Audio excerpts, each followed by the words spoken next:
Hi, this is Ricky Castañeda. So ang tanong, saan kadalasan nilalagay ng tao ang pera nila? Usually, ang sagot, sa bangko. Alam nyo ba na may tinatawag tayong inflation rate? Ito yung pagbawas ng value ng pera ng tao. Last year, magkano bang inflation rate natin? Marami sa atin hindi to alam at nanonood lang sa balita. Pero actually, ang inflation rate last year was 4.17%. Pag ang pera mo nilalagay mo sa bangko, tumutubo naman siya or may tinatawag tayong interest. Magkano ba ang interest sa bangko? Ang interest ng bangko, if may 5 milyon ka sa bangko at hindi siya ginalaw ng 1 year, ang interest ng 5 milyon mo is just 1%. For example, may isang tao nakabenta ng lupa. Yung lupa na yon na napagbentahan niya, 5 milyon. Ayaw niyang gastusin at ayaw niyang mag-invest. Ayaw niya ilagay kung saan at nilalagay lang sa bangko. Kasi gusto niyang maging safe. Tumubo ng 1% sa bangko at nabawasan ng 4.17% sa inflation rate. So ang 5 milyon mo sa bangko, ilang percent ang nalugi sa'yo? 3.17%. Kaya alam mo ba, maraming tao, akala nila, savings is good. Don't let your savings be just savings. Kasi ang pera mo, talo ka sa inflation rate. Marami bang natutunan? May 4 na klase kung paano kumikita ng pera ang tao. May tinatawag tayong employment, self-employment, business, at investment. Employment, ito yung mga tao na usually, sila yung nagtatrabaho at meron silang boss. Meron silang sweldo na 15-30. Self-employment, ito yung mga taong nagnenegosyo pero sila yung tao sa sarili nilang negosyo. For example, may-ari ng bigasan, ang tawag sa kanila, self-employed. Para kasi sa atin, pag may bigasan ka na, pag ikaw may pwesto, ang tawag sa'yo, negosyante na. But, as per Robert Kiyosaki, ang self-employed, ito yung mga nagnenegosyo na sila rin yung nagbabantay. Business, paano daw masasabi na business ang ginagawa ng tao? Ang negosyo mo ay tumatakbo kahit wala ka. Halimbawa, Jollibee. Yung may-ari ng Jollibee, siya ba nagbukas ng pinto at nagsabi na, "Welcome to Jollibee, sir. Welcome to Jollibee, ma'am." Siya ba kumuha ng order mo? Hindi. Pero kumikita ba siya? Yes. Or yung mga ibang tao, kumikita sa sarili nilang investment or sa sarili nilang pera. Ito yung mga tinatawag natin na 4 na klase kung paano kumita ng pera yung tao.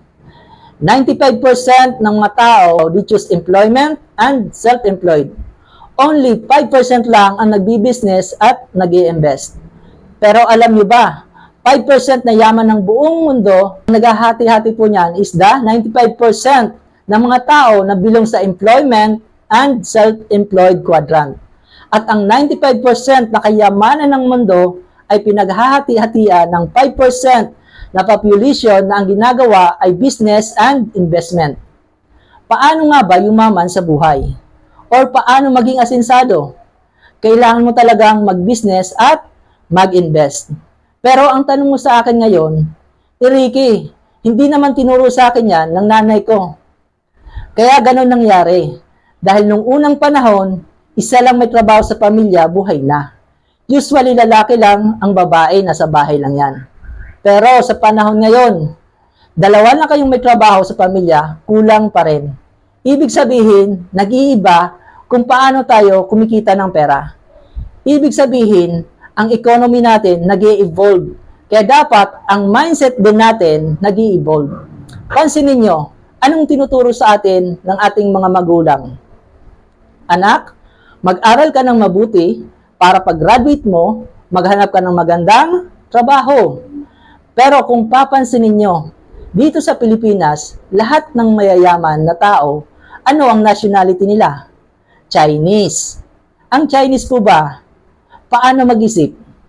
Anak, ikaw habang bata pa, ikaw bantay atin negosyo. Para paglaki mo, ikaw may-ari atin negosyo. Sa dalawang mindset, sabi sa akin ng mentor ko, Ricky, walang mahirap na tao. Only poor mindset. Sa dalawang yun, yung isa, maghanap ng trabaho, yung isa, para magnegosyo. Tingin mo, sino sa kanila ang mas magiging successful? Of course, yung person na nag-iisip na magnegosyo. Because the only constant thing in this world is change. Lalo na ang economy is mabilis nagbabago. Kaya ang mindset din natin dapat nag-e-evolve. Kaya ang dapat natin gawin is mabilis din tayo makapag-transition sa business and investment. Ngayon, nandito naman tayo sa dalawang diskarte ng tao kung paano sila kumikita ng pera. Ang dami kasing mga tao na nagtatanong, bakit ganon? Ito pa rin ang nagiging life ko ngayon. Hindi pa din ako makausad-usad. Walang mali. Ang mali lang or ang kulang is their mindset or ang kaalaman na mayroon sila. Ngayon, ituturo ko sa iyo kung ano yung mga diskarte ng mayayaman, bakit sila lalong yumayaman. Ngayon, may tinatawag tayong law of singleness and law of leverage. Dalawa lang po yan. Law of singleness, ano to? Ito po ang mga tao na nagtatrabaho or sa kanila lang mismo sariling kakayahan at abilidad umaasa. Isang example ng law of singleness is employment. Mag-isa, required everyday pumasok. Pag nagkasakit, may kita wala? Wala. So, ibig sabihin nito, ito yung mga taong no work, no pay. Wala namang mali doon. Pero yung kasi, ang diskarte nila. Sila yung mga tao na kailangan magtrabaho araw-araw para kumita. At pag hindi sila magtrabaho, wala silang kikitain. Another law of singleness is tinatawag nating self-employment. For example, ng mga self-employed, ano to? Mga doktor, mga abogado, negosyante, like sari-sari store, sila po ang nagninegosyo pero sila rin nagbabantay sa negosyo nila. Ganun pa rin. Mag-isa required. Everyday pumasok. Pag nagbakasyon, may kita wala? Wala. Kasi sila lang din mismo nagtatrabaho sa sarili nila. So, ganun din, no work, no pay. Now, meron naman isang diskarte ng mayayaman. Bakit sila yung mayaman? At ituturo ko sa inyo ngayon. Ang tawag noon is the law of leverage. Paano to? Ibig sabihin ng leverage, ito yung tipong no work pero with pay. Pwede ba yon? Yes, pwede yon. Actually, maraming taong ginagawa na ito. Kaya lang, hindi ito tinuro sa school. Kasi syempre, it's for you to find out. At buti na lang napanood mo itong video na to. One example of that is Mr. Lucio Tan. Si Lucio Tan, siya po yung may-ari ng Fortune Tobacco. Siya po may-ari ng Foremost Farm in Davao. Siya po may-ari ng Asia Brewery, Eton Group of Companies, Philippines National Bank, Logistic, meron din siya. At siya din po yung may-ari ng UE. Meron din siyang malls in China and Hawaii, Allied Bank Corporation, Century Park and Tanduay Distillery, and many more. So si Lucio Tan, marami siyang negosyo. Ngayon, anong dumami sa kanya? Ito yung mga tao na nagtatrabaho sa kanya. Si Lucio Tan ngayon ay may 40,000 plus na employee na nagtatrabaho ng 8 hours a day. So si Lucio Tan mismo ay mayroong 320,000 hours per day. Imagine, samantalang tayo, ang ginagawa pa rin natin is nasa law of singleness. Kung nagtatrabaho ka ng 8 hours a day, that's 5 days in a week. You work for 50 weeks for a year and work for 40 years. Alam niyo ba, kung ikaw walang absent at walang late, buong buhay mo, ang total na trabaho mo is 80,000 hours. Kung ang ginagawa mo, yung law of singleness, samantalang si Lucio Tan, ang 80,000 hours niya na almost buong buhay mo na is only 2 hours niya lang. Dahil ginagawa niya ang law of leverage. Next, pag-usapan naman natin ang income. Alam mo ba, kung si Lucio Tan ay kumikita ng 10 pesos per hours, malaki o maliit? Kung ikaw babayaran ng 10 pesos per hour sa sweldo, maliit, di ba? Malamang hindi mo tatanggapin yung trabaho. But, if Lucio Tan is earning 10 pesos per hour, alam mo ba, na in 1 day, meron po siyang 3.2 million and in 3 days, meron po siyang 9.6 million in 3 days. If he just earning 10 pesos per hour. Samantalang, pag ginawa natin ang law of singleness, kasi ayaw natin magparami, gusto natin tayo lang talaga mag-isa. Kung babayaran ka ng 120 pesos per hours, 120 pesos per hour, malaki or maliit? Pwede na siya, actually. Kung ikaw daw po ay binabayaran ng 120 pesos per hours, i-times natin yan sa 40 years. Alam mo ba, meron ka rin 9.6 million. Kaya lang, 40 years ka na. At yun ay kung naitatabi mo kung anong sineseldo mo. Pero actually, usually, kung ano yung sineseldo natin, sakto lang siya pang araw-araw. Kaya para sa akin, napakahalaga na mula sa law of singleness, tumuwid ka sa paglo-law of leverage. Mayroon tayong tinatawag na financial statement of the poor at financial statement of the rich. Pag-usapan muna natin ang financial statement of the poor. Paano to? May tinatawag tayong income, may tinatawag tayong expense, asset, and liability. Asset, ano to? Asset are the money-making machine. Liability, ito naman yung pinaglalagyan mo ng pera na hindi ka naman tumutubo ng pera. Marami sa atin, paano daw yung financial statement of the poor? If they focus on having a big income, not building asset. Pero actually, if ganun daw po ang iniisip mo, you're one step closer of being broke. Why? What if isang araw na walang ka ng trabaho at magkasakit, anong mangyayari? Meron ka bang another source of income para mag-survive? Normally, wala. Maraming tao, pag makasweldo po sila, nilalagay nila yon sa liabilities.